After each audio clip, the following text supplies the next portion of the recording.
स्वयं विचार चैनल में आपका स्वागत है। हिंदू सनातन धर्म औषधियों का खजाना। हमारा हिंदू धर्म औषधियों का खजाना है। स्वास्थ्य के भी दृष्टि से ये काफी लाभप्रद है। आज हम आपको बताना चाहेंगे कि औषधियों का खजाना हिंदू धर्म कैसे। गणेश जी पर चढ़ाने वाला दूर्वा, इसको दूब भी कहते हैं, कैसे औषधि का काम करता है। गणेश जी वैसे तो विद्या, बुद्धि, ज्ञान और सारे ही विघ्न के हरता हैं। गणेश जी मूलाधार चक्र के भी स्वामी हैं। कहते हैं कि यदि आप एक माला गणेश जी के मंत्र से जप करिए तो धीरे धीरे आपकी बुद्धि बढ़ती है। लेकिन गणेश जी के मंत्र को आप गणेश चतुर्थी से जप करना शुरू करिए तो अत्यंत लाभकारी होता है। आप बुधवार के भी दिन से शुरू कर सकते हैं। गणेश जी को दूर्वा चढ़ता है, आपके अनेक बीमारियों में काम आता है। यदि आपको रक्ताल्पता हो यानी आपको एनीमिया हो जाए तो आप एक कटोरा दूर्वा के अगले हिस्से को तोड़कर उसको पीस कर आप पी लीजिए, ब्लड बढ़ जाएगा। आपके शरीर में जो खून की कमी होगी वो ठीक हो जाएगी। 1 सप्ताह, 15 दिन, 1 महीने, 3 महीने एवं कुछ दिनों तक आप पीते रहिए। जैसा जिसका ब्लड कम हो उसी के अनुसार समय को आप निर्धारित करिए। आपका HB कंप्लीट हो जाएगा। जो आप टैबलेट खाते हैं उसकी तो ज़रूरत ही नहीं पड़ेगी और नेचुरल चीज़ से आपका HB ठीक हो जाएगा। किसी को यदि ब्लीडिंग होती रहे, किसी भी तरह की कहीं से भी ब्लीडिंग होती रहे, उसको दूर्वा बड़े कटोरे से कटोरा पीस कर पिला दीजिए, बंद हो जाएगी। वैसे तो दूर्वा से दवा भी बनी है, लेकिन ये वीडियो शहर एवं गांव के भी लोग देखेंगे। गांव के लोगों को दूर्वा या दूब आसानी से मिल जाता है। गांव के लोग इसका उपयोग बड़ी ही सहजता से कर पाएंगे। बहुत सी औषधियाँ शंकर जी के ऊपर चढ़ती हैं। सारी औषधियों के बारे में बताने पर तो वीडियो काफ़ी लंबा हो जाएगा।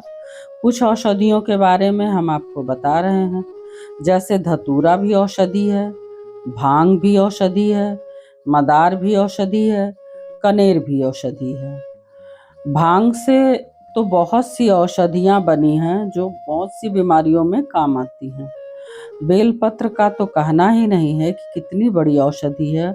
उसको शंकर जी से जोड़ दिया गया है। कर्मकांड में सारे लोग बता रहे हैं कि बेलपत्र चढ़ाइए और एक बेलपत्र खा लीजिए। बेलपत्र खुद ही औषधि है जो कि कई बीमारियों में काम देती है। यदि वो बेलपत्र शंकर जी पे चढ़ गया तो उसको बीमारी को तो ठीक करना ही है। शिवलिंग पर पूजा आराधना करने से पॉजिटिव एनर्जी मिलती है। जितने भी लोग वहां आकर पूजा करेंगे, बड़े से बड़ा संत, मुनि, साधु, गृहस्थ, सबकी पॉजिटिव एनर्जी वहां जुड़ती चली जाती है। भगवान की तो प्राण प्रतिष्ठा हुई ही रहती है। ईश्वर का वास तो रहता ही है। वैसे तो ईश्वर कण कण में है।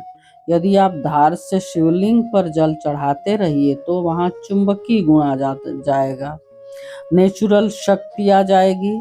वैसे हिंदू सनातनी धर्म वालों को तो अपने धर्म में अपनी पूजा पद्धति पर पूरा विश्वास है। विष्णु जी को तुलसी का पत्ता चढ़ाया जाता है। शालीग्राम पर तुलसी जी को चढ़ाया जाता है। हनुमान जी को तुलसी की माला पहनाई जाती है। तुलसी जी का भोग लगाया जाता है। तुलसी जी का तो क्या ही कहना है, वो तो महा औषधि हैं। उनका जड़, उनका तना, उनकी डाली, उनका पत्ता, उनकी मंजरी, सब कुछ अपने आप में एक बड़ी औषधि है। हमारे वैज्ञानिक ऋषि मुनि जितनी औषधियां हैं उनको धर्म से जोड़ दिए हैं कि उनका संरक्षण और उनकी सुरक्षा होती रहे, नहीं तो वो गायब हो जाती है समाज से और वो हमको आज लाभ के लिए कतई नहीं मिल पाती। यदि कहीं किसी किताब में लिखा रहता कि ये औषधियां हैं, संभाल कर रखिए, आप पढ़ते और उसको उपदेश समझकर उस पर इतना उतना ध्यान नहीं देते जितना कि भगवान जी पर चढ़ाने के लिए उनको सुरक्षित और संरक्षित रखते हैं। इस तरह से हमारे समाज में कितने पुरातन समय से ये वो औषधियाँ चलती चली आ रही हैं और हम भी उनको संभालते चले आ रहे हैं। हमारे हिंदू समाज में पूजा की जो पद्धति है, कर्मकांड है, उनको देखने से ऐसा लगता है कि बहुत टाइम जा रहा है। मंदिर की सफाई करनी है, मंदिर को सजाना है, फूल चढ़ाना है, धूप दीप दिखाना है, भोग लगाना है। तो बहुत से लोग ऐसा सोच सकते हैं कि इतना सब कुछ कैसे होगा, किस तरह से होगा। कोई बात नहीं, हम प्रणाम करके ही चले जाते हैं, लेकिन उसके पीछे का जो कारण है, उससे जो लाभ जुड़ा हुआ है, उसको लोग नहीं पहचान पाते हैं। इसलिए अपने हिंदू सनातन धर्म की जो भी मान्यता है, उनका पालन करना चाहिए, नहीं तो वो समाज से गायब हो जाएंगी। इसलिए यदि हम हिंदू हैं, हिंदू धर्म से हैं, तो हमें प्रतिदिन अपने घर में पूजा आराधना या जप जरूर करना चाहिए। आप आधे घंटे का ही समय निकालिए, आप 15 मिनट का ही समय निकालिए, लेकिन पूजा अवश्य करिए। यदि आप अपने काम के सिलसिले में बहुत व्यस्त हैं, तो आपके घर के किसी सदस्य को पूजा आपकी जगह पे कर देनी चाहिए, या आप एक ब्राह्मण को रख लीजिए जिससे आपके घर में पूजा होती रहे और सकारात्मक ऊर्जा का प्रवाह निरंतर होता रहे। आगे की जो नई पीढ़ी आ रही है, उनको हम हिंदू धर्म का ज्ञान और संस्कार और हमारे देवी देवताओं के साथ जो औषधियाँ जुड़ी हुई हैं, उनको भी आगे की न्यू जनरेशन को बताते रहें, उनको संस्कार देते रहें, जिससे वो उनको सुरक्षित एवं संरक्षित रखें और उसका भरपूर पूरा लाभ उठाते रहें। इसी तरह से जो हमारे देवी देवताओं का मंत्र या जप है, वो भी हमारे मन और शरीर पर बहुत अच्छा लाभ करता है, हमारे शरीर के अलग अलग अंगों पर लाभ करता है, जिससे हम प्रसन्न एवं स्वस्थ रहते हैं। देवी को भी गुड़हल की माला चढ़ती है, वो भी औषधि है।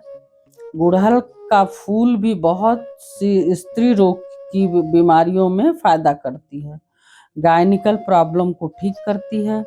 इस तरह से हमारा हिंदू सनातन धर्म औषधियों का खजाना है।